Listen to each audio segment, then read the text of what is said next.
does too.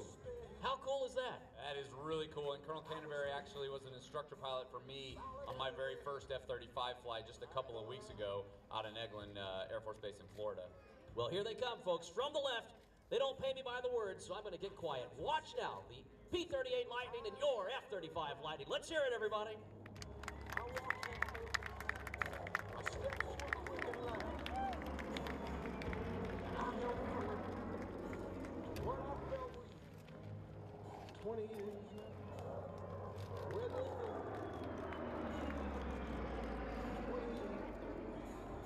I'll tell you what, you can hear those Allisons over that engine in the F-35. Talk to us about the engine, because that is a state-of-the-art engine in the back end of that F-35. Yeah, what an amazing engine that Pratt & Whitney has built and put into the F-35. I flew F-16s for 7 years, and I always enjoyed afterburner takeoff. But how about this? The F-35 Lightning flown by hometown boy Colonel Todd.